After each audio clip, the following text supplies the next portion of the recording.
다양한 공약들을 내걸었는데 근데 결국은 이제 혁신의 문제가 관건이 될 겁니다. 그래서 사실 싸우는 모습들 보기 싫잖아요. 이제 너무나 진부한 모습들이고 당색은 안 가리고 그냥 옳고 그름에서 맞춰서 그냥 당색이 굳이 뭐 그렇게 필요 있나? 그거 재밌겠네요. 모르는 것보다 아는 게 더 많다. 잡박다 시간 기자들의 신개념 토크쇼 전남 기자회견.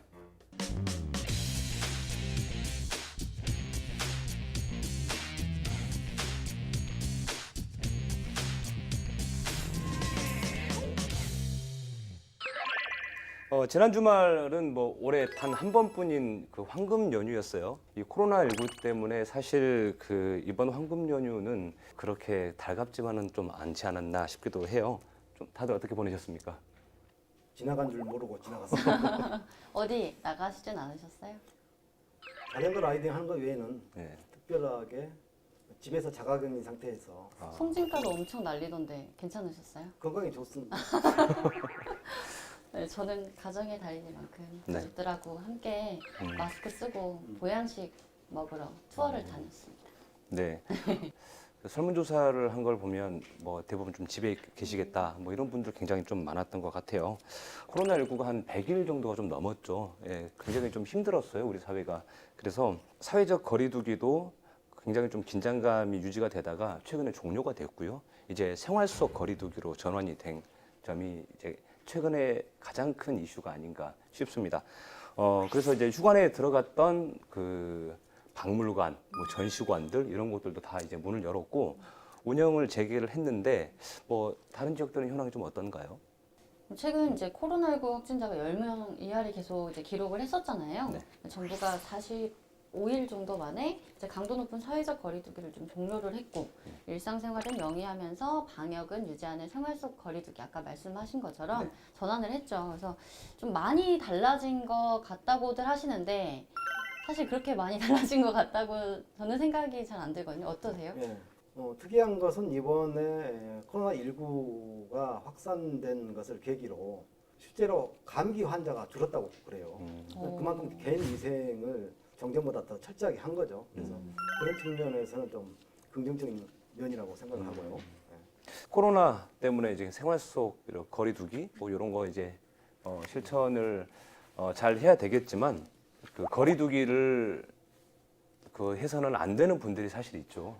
최근에 그 21대 국회의원 선거에서 당선된 분들이 내거셨던 공약들, 네, 저희가 그 검증을 사실 못 하고 넘어갔어요. 그래서 좀 시간이 지나긴 했지만 국회에 입장하시기 전에 한번 좀 다뤄봤으면 싶어서 예, 저희가 준비했습니다. 네, 일단 준비된 영상 보시고 자세한 이야기 나눠보도록 하겠습니다.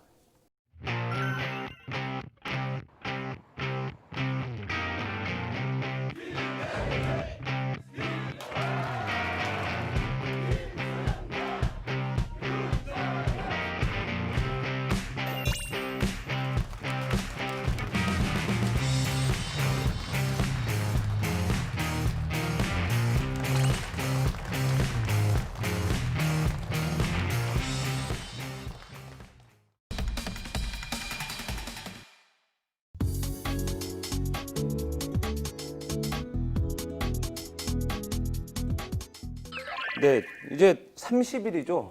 예, 이제 21대 국회가 출범을 하게 되는데요.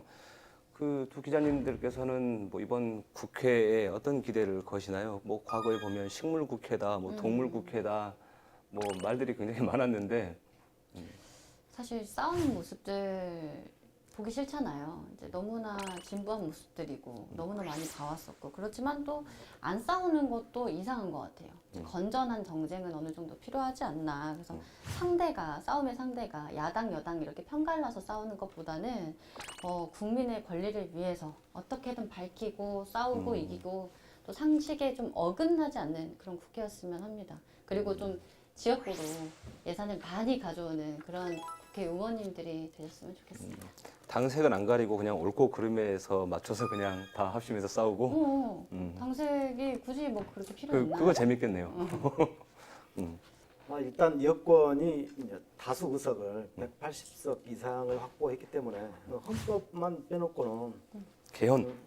그러죠. 헌법 개정만 빼놓고는 다 할 수 있게 됐죠. 근데 결국은 이제 협치의 문제가 결국 어떻게든지 하여튼 관건이 될 겁니다. 그래서 협치하는 게 야당의 협조를 구하는 모습, 또 국민들 설득해 가는 과정 이런 것이 굉장히 중요할 것 같고 이제 문제는 이제 국민 여론이죠. 뭐 개혁 입법을 하겠다 했을 때 그리고 경제 활성화를 위한 이제 코로나 이 재난에 따른 경제 활성화 각종 대책들이 법적인 근거를 통해서 제도화되고 이렇게 돼야 되는데 이게 어느 정도 진행될지 그게 좀 관건이라고 할 수가 있겠습니다. 네, 이번 21대 국회의원 선거에서 이제 코로나19가 또 큰 이슈가 사실 됐어요. 그래서 이제 전 국민에게 긴급 재난 지원금을 지급하기로 결정이 됐고 이와 관련된 그 예산도 최근에 추경이 이제 마무리가 됐죠. 그래서 이제 민주당이 거대 야당이 되면서 뭐 당시에 보면 뭐 전 국민 뭐 긴급 재난 지원금이다 이렇게 해서 다양한 공약들을 내걸었는데 사실은 지금 이제 확정이 된 게 1인 가구 40만 원, 그리고 2인 가구 60, 그리고 3인 가구 80, 그 4인 가구 100만 원까지 해서 그렇게 지금 확정이 된 상황입니다.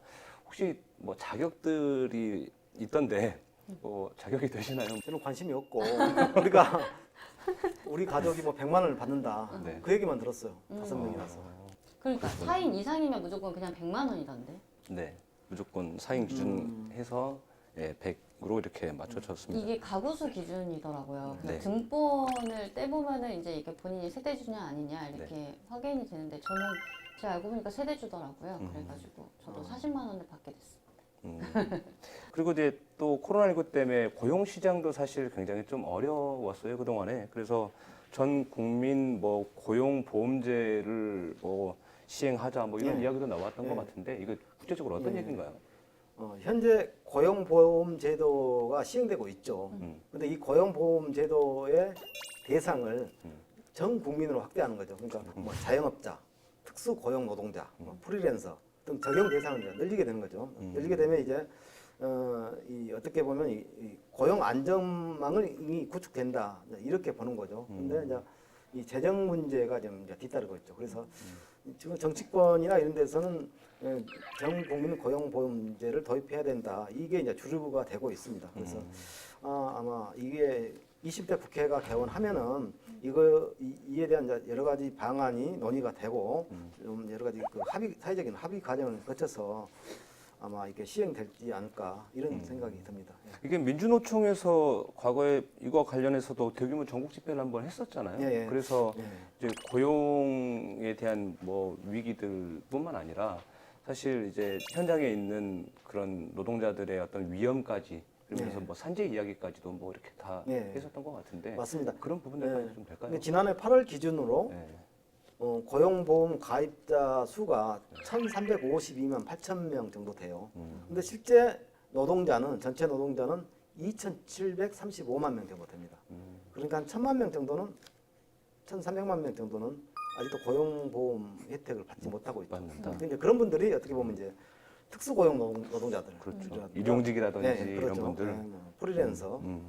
그 전남 지역 같은 경우도 사실 이런 분들이 굉장히 많이 있기 때문에 분명히 좀 코로나19 때문에 굉장히 이제 일감이 사실 얼마 없잖아요 현장에. 그래서 네. 좀 이런 혜택들이 좀 돌아갔으면 하는 바람이 좀 있고요. 그리고 이제 전남 지역 같은 경우에는 민주당이 사실 싹쓸이를 좀 했어요 이번 선거에서. 그래서 전남 우리 지역의 좀 그 대표적인 공약들을 좀 짚어봤으면 하는데요. 일단 동북권 같은 경우에는 뭐 주요 공약들이 어떤 게 좀 있을까요? 지난주에도 우리가 좀 이 부분을 살짝 다뤄봤던 내용들인데요. 첫째로 전남 동남권의 의대 유치, 그리고 여순 사건 특별법 제정, 또 여수 대기업들의 그 대교연 배출 수치 조작 사건이 작년에 큰 화제였잖아요. 그래서 이 같은 내용을 전반적으로 담은 산단 특별법 제정, 그리고 또 광양항 육성, 선거구 조정 이렇게 대표 공약 5가지가 있습니다. 동북권 한 5가지 정도로 압축이 된 것 같고 서북권은 뭐 어떤 게 나왔죠? 농촌 지역의 당선자들은 대부분 이제 농업의 문제, 농촌의 문제, 그리고 인구 문제, 인구를 어떻게 인구 감소를 줄일 것인가, 그리고 인구를 유치할 것인가 이런 공약들을 많이 했고 도시 지역은 이제 지역 경제 활성화, 그리고 구도심을 어떻게 살릴 것인가 그런 공약들이 이제 주류를 이뤘습니다. 그 두 기자님께서는 이 공약들 좀 잘 지켜질 것 같다고 생각하시나요? 어때요? 지켜져야죠. 그런데 사실 동부권 그 5가지 대표 공약들을 보면 여순사건 특별법 제정 같은 경우에는 이제 국회에서 20년 동안 지난 20년 동안 번번이 이제 발의가 되고는 자동 폐기 수순을 밟았었거든요. 이제 근데 이번 21대 국회에서만큼은 이제 생존해 계시는 분들이 많이 없으니까 한시라도 빨리 좀 특별법 제정이 되기를 바라고 또 노력하시리라 믿고요.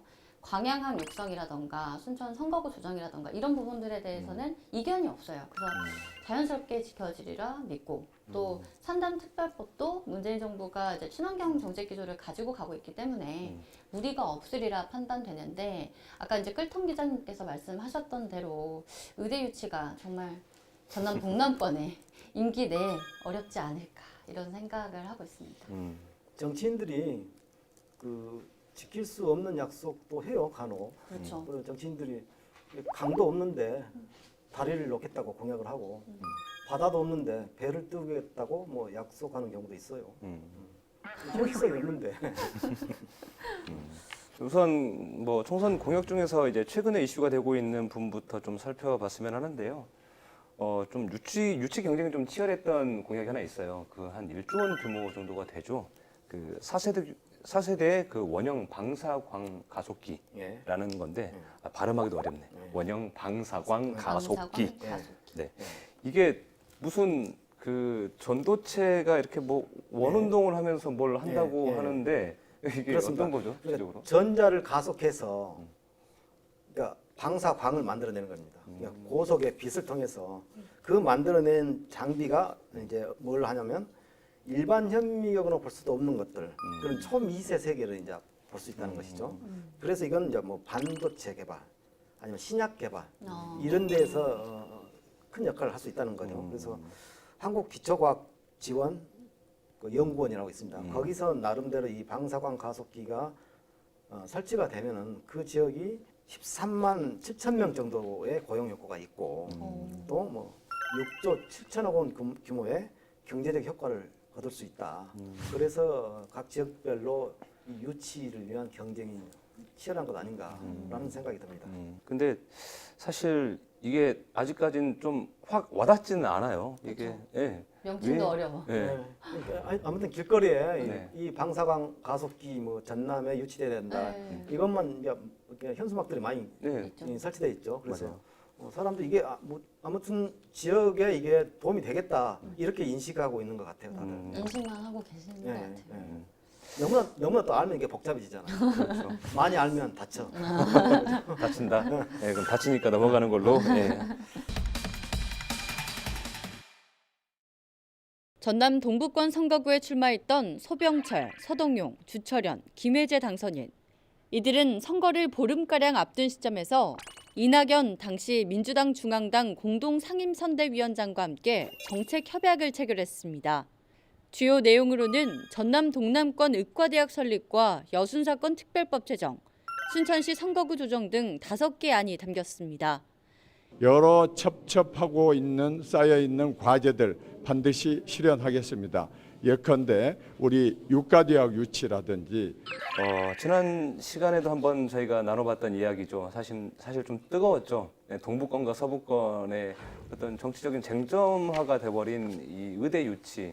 아까 그 불독 기자님께서 얘기해 주셨는데 이게 그 가시화되기는 어려울 것 같다라는 전망을 내놓으셨는데요. 네. 이 공약 뭐 이미 어느 정도 좀 이렇게 서병철 후보가 했어요. 이미 의대 유치 공약을 했더라고요. 했죠. 예, 예. 그렇죠. 이게 사실 네. 민주당 양정철 위원장께서 불을 지르고 가신 내용이잖아요. 그렇죠. 네, 제가 최근에 순천대 관계자들하고 점심 식사를 같이 했었거든요. 근데 거기서 나온 얘기가 좀 흥미로웠어요. 그래서 좀 여기서 좀 들려드리고 싶은데 당선인들의 이제 순천대 관계자분들이 다 만났죠. 총장님도 뵙고 다 만났었죠.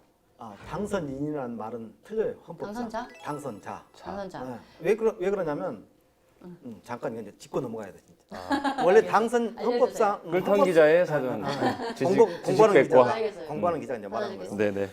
원래 당선자가 맞아요 헌법상에. 당선자. 근데 이명박 대통령 후보가 당선되고 나서 그 취임하기 전까지 그 기간이 준비 기간이 있지 않습니까? 그때 그랬다는 거예요.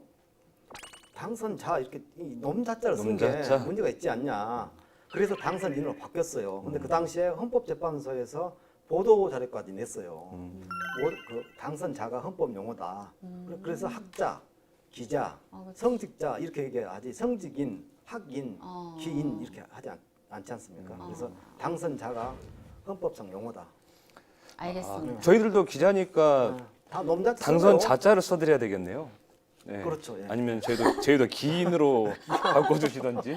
네. 기인하면 네. 기이한 저희는 사람들. 기인을 안 쓰면서 당선인한테는 그렇죠. 네. 당선자한테는 당선인으로 쓰는 건 예, 듣고 보니까 말이 좀 안 되죠. 그렇네요. 말이 안 그렇죠. 되네. 그래서 제가 이제 최근에 순천대 관계자분들과 점심 식사를 했었을 때 나왔던 얘기들이 당선자들을 이제 총장님도 이제 당선자를 만나고 관계자들도 이제 만났겠죠. 그래서 이제 순천대 교육 현안에 대해서도 얘기하고 의대 유치에 대해서도 이제 이야기가 나왔는데 방법론에 대해서 좀 이야기를 많이 깊게 하셨나 봐요. 근데 의대는 순천대에 유치를 하더라도 돈이 좀 되는 이제 의과 대학병원은 좀 여수 간의 길목에 좀 뒀으면 좋겠다. 이런 바람들을 많이 나타내셨다고 해요. 이 동북권 당선자들이.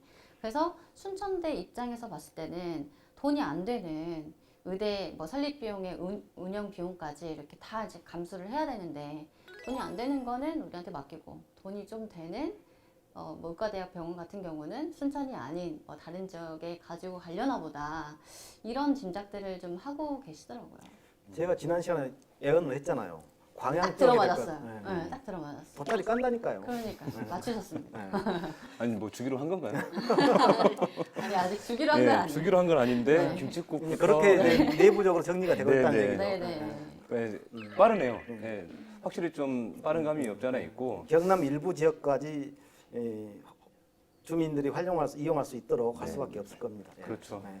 사실 그 목포의 당위성은 뭐 전에도 한번 언급했었지만 워낙 섬이 많기 때문에 화순에 있는 부분도 분명히 있지만 거기는 이제 암 전문 그런 이제 센터. 대학병원으로 이제 봐야 될 것 같고 사실 이 서남권 지역은 응급의료가 좀 시급한 지역이거든요. 그래서 그 응급의료를 최대한 좀 잘해낼 수 있을 만한 병원이 한 곳만 있었으면 좋겠다.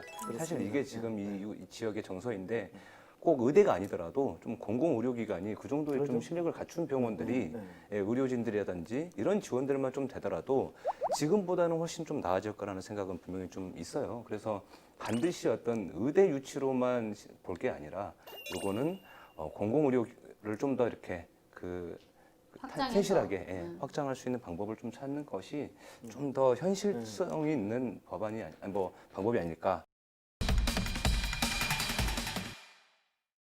여순 사건 민간인 희생자는 적게는 3천여 명, 많게는 5천여 명에 달하는 것으로 추정되고 있습니다. 장완봉 씨가 무죄 판결을 받으면서 우선 대전 형무소에 수감됐다가 희생됐던 민간인 희생자 유족들의 집단 소송이 이루어질 전망입니다. 여순 사건 특별법 제정 범국민연대는 법무지원팀을 꾸리고 유족들의 집단 소송을 지원하기로 했습니다.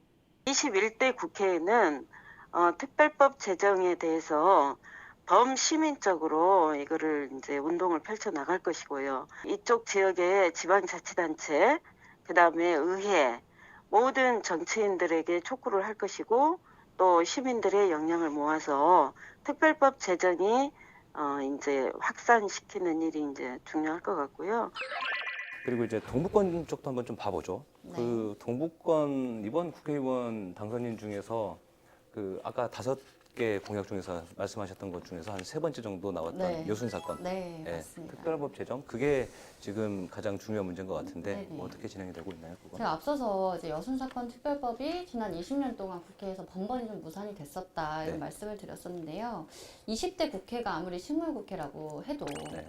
정인아 의원, 주승용 의원, 이용주 의원 다들 이렇게 특별법 발의를 하셨어요. 여순 사건 관련해서 손 놓고 계셨던 건 아니거든요. 그런데 임기 내에 마무리 짓지 못하고 자동 폐기가 될 수밖에 없는 상황으로 이제 만들어질 수밖에 없었던 거고, 현실적으로 이분들이 임기 내에 하셨을 수도 사실 있었거든요. 근데 왜 못했냐면 각각 발의를 하셨어요. 공동 발의를 해서 힘을 모아서 하셨어야 되는데 그게 아니라 이제 어떻게 보면 치적에 대한 부분들이 있었겠죠. 그래서 각각 다르게 법안을 발의하면서 사실 시간적인 낭비가 있었다고 좀 보여지거든요. 그래서 이번 21대 국회에서는 당선자들이 이 부분들을 이제 공동 공약으로 사실 후보자 시절부터 내세웠던 만큼 당연히 법안은 공동 발의를 하시리라 좀 생각이 되고요. 중앙당 차원에서도 좀 적극적인 지지가 따르지 않을까 이런 생각을 하고 있습니다.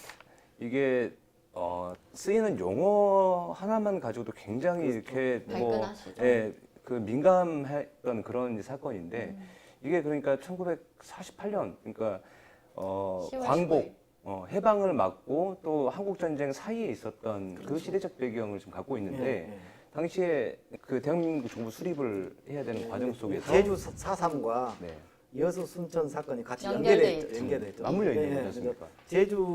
제주 항쟁을 진압하기 위해서 출병 좀 출병을 시켰어야 되고 그게 이제 반발해서 이제 그래서 여순 반란 사건 이렇게 원래 표기되어 오다가 그렇죠. 그나마 지금 여순 사건으로 그 반란이라는 뜻은 부정적 의미가 있잖아요. 근데 그렇죠. 그게 지금 반란자가 빠진 거예요. 그나마 14년대 그 군인들의 예, 예, 반란. 사실 민주화를 위해서 그렇죠. 싸웠고 그게 어떻게 반란이 될 수 있는 것인가? 그렇죠. 네, 이건 이건 고등학교 분명히 2학년이었어요 그때. 음, 목포도 있었고 그때. 네. 목포도 항쟁이 있었어요. 그렇죠. 네, 그래서 이 여순 사건이 사실 이렇게 반란이 아니라 그 당시의 시대적인 배경을 보면 어떤 좌익과 우익이 굉장히 첨예한 대립을 하고 있던 그 과정 속에서 이게 그 대한민국 정부를 단독으로 수립해 버리려고 그런 과정을 막기 위한 어떤 반발이었기 때문에 그렇죠. 이거를 그렇게 봐서는 안 된다라고 이제 그렇게 이해해 주시면 좋을 것 같아요. 그리고 특히 이제 시청자분들께서. 가장 이제 중요한 것은 아마 특별법의 내용에서도 뭐 그런 게 아마 언급돼 있을 거예요. 무고한 국민들이 너무 많이 죽었죠. 맞아요. 만여 사람. 명에 가까운 네, 분들이 네. 돌아가셨고 이게 우리의 과거사이기도 하지만 현재 기대형인 역사이기도 하거든요. 그래서 전원 동부권 의원들 이제 당선자분들 네 분이 똘똘 뭉쳐 있다고 해도 사실은 일단은 상임위 문턱이라도 넘어야 되잖아요. 그래서 21대 국회에서는 가능성이 있으니까. 해당 법안을 심사하는 상임위가 행안위인데 행안위에서 이제 소속 의원들의 공감대 형성도 좀 중요하고 본회의장으로 이제 넘어간다고 하면 이제 21대 국회의원들 전반적인 관심과 공감대 형성이 꼭 필요하니까 이제 중앙당 차원에서 어떤 전폭적인 지지가 있어야지 되지 않을까 생각합니다. 아니 이게 민중항쟁인데 제주 4.3 사건 같은 경우에는 법정 기념일로 제정이 된 걸로 잘 알고 있거든요. 네, 맞아요. 근데 이게 20년 동안 이게 네, 통과가 안 됐다라는 것 자체만으로도 이게 사회적 합의가 안 되는 네, 거예요. 사실 이해가 안 돼요, 사회적 이거. 합의가. 예. 왜 안 되는 건지. 이 여순 어떻게 보면 사건에 대한 국민적인 공감대, 네. 인식도 이런 게 좀 많이 안 알려졌기도 했고 제주도 4.3이 역사적으로 정당한 평가를 받는다면 당연히 여순 사건도 정당한 평가를 받을 수밖에 없지 않을까. 네, 여순 사건 뭐 방금 말씀해 주신 것처럼 어떤 그 국민적인 공감대도 좀 얻어야 될 것 같고요. 그래서 이번 21대 국회에서만큼은 20년 동안 계류됐다고 하니 이제 21년째는 제발 좀 통과가 됐으면 좋겠습니다. 네.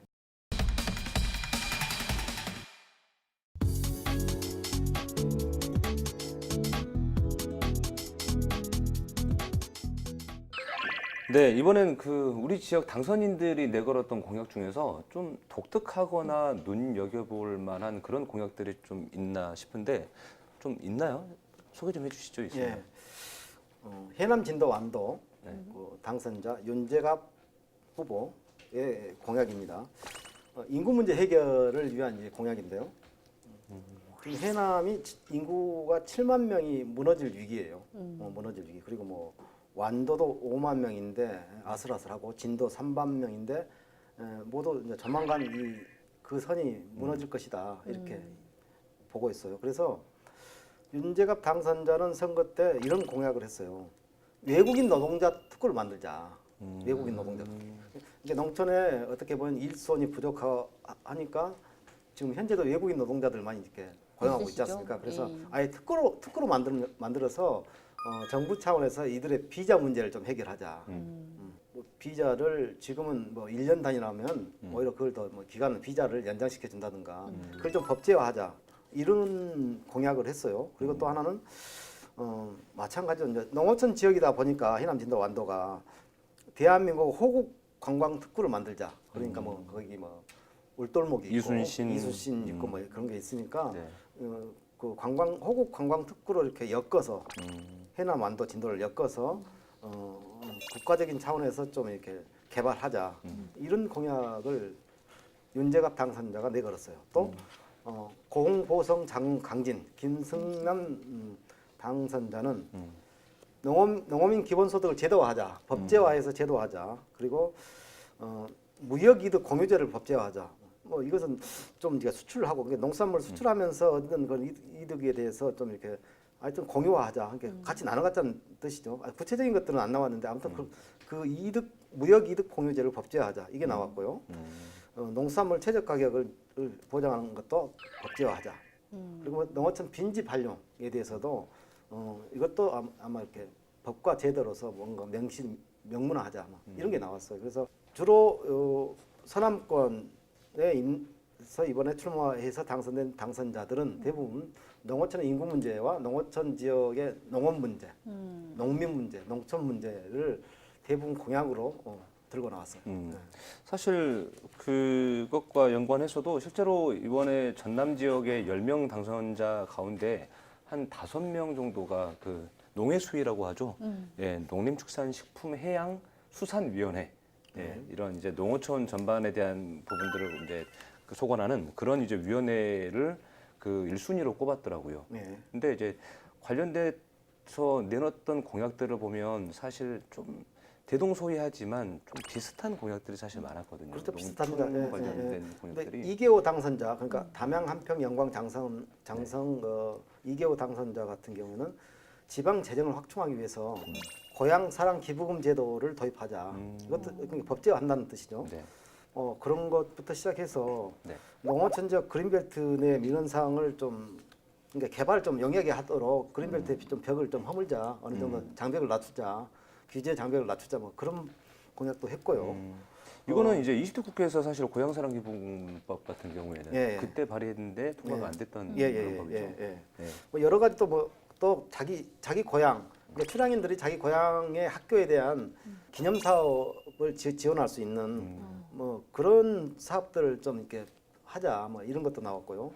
농어촌 지역에 뭐 도시가스를 보급하기 위해서 이것에 대한 국가적 지원 예산 지원이 있어야 된다. 그런 공약도 이계호 당선자는 제시를 했습니다. 예. 이분은 삼선 의원이시라 네. 역시 연륜이 좀 있으신 것 같아요. 행정 경험이 또 있죠. 네. 이분도. 그렇죠. 그래서 이기호 의원 말씀하셨어요. 그래서 고향사랑 기부금법 같은 경우에는 이제 개인이 지자체에다가 일정 금액을 이렇게 기부를 하면 그거를 이렇게 세액을 공제해 주는 혜택을 이렇게 되돌려 준다거나 예, 뭐 이런 것들도 이제 20대 국회에 발의를 했지만 안 돼서 이번에는 통과가 아마 될 가능성이 굉장히 높다고 보고요. 또 이제 이번 선거에서 전남 지역의 좀 특징을 보면 그 법조인 출신들도 굉장히 좀 많이 많죠. 나왔다고 이제 보더라고요. 그래서 혹시 좀 소개 좀 해주시죠. 어떤 분들 있을까요? 지금 전남 동북권 같은 경우는 소병철 당선자도 검사 출신이시고 주철현 당선자도 검사 출신, 김혜재 당선자도 뭐 이제 검사 변호사 출신, 왜 서동영 당선자도 변호사 출신 이렇게 다 네 분 다 법조인이시네요. 그분들 다 법사위로 가야겠네. 그러겠네요. 그렇죠. 그렇죠.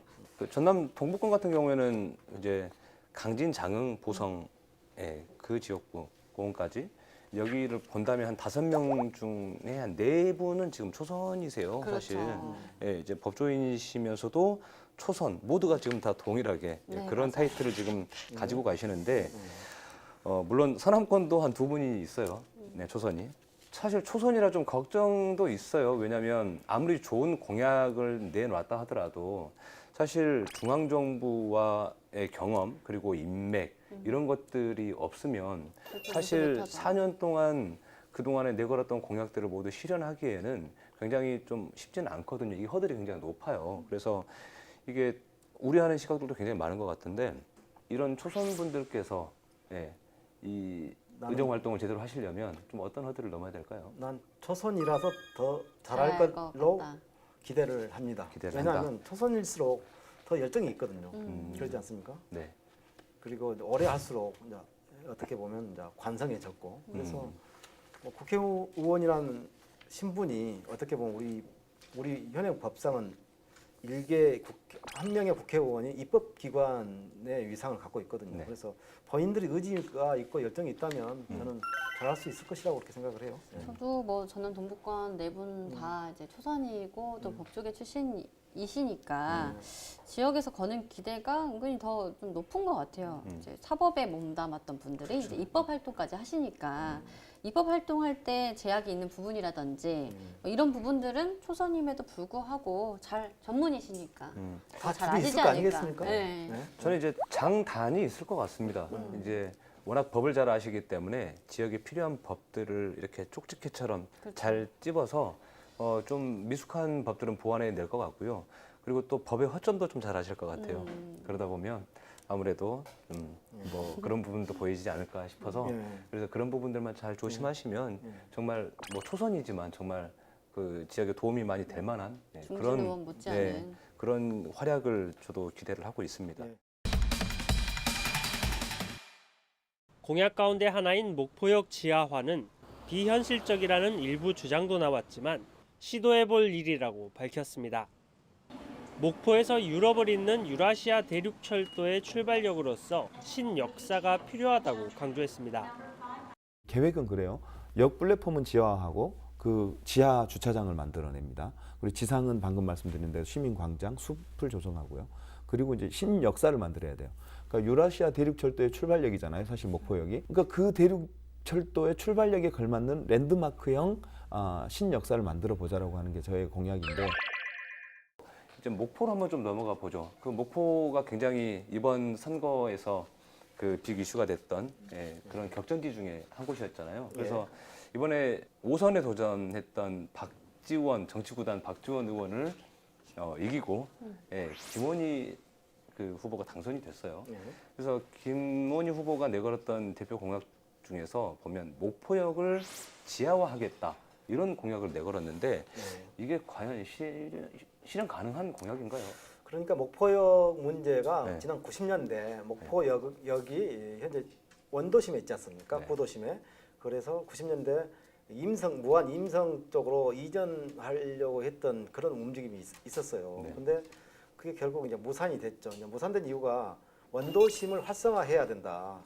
그런 전제가 설득력이 있었죠. 그래서 목포역을 그대로 존치하기로 하고 저게 다시 이렇게 좀 리모델링 됐어요. 다시 지었죠. 역사를 다시 지었는데 이번에 이제 김원희 후보가 목포역을 지하화하고 목포역 그 지상을 시민광장으로 만들어야겠다 이런 공약을 했어요. 그래서 이제 이게 좀 선거 과정에 굉장히 쟁점화됐죠. 그게 가능한가? 지하 과연 가능할 것인가? 철도 가다가치로 이렇게 그렇죠. 들어가요. 예.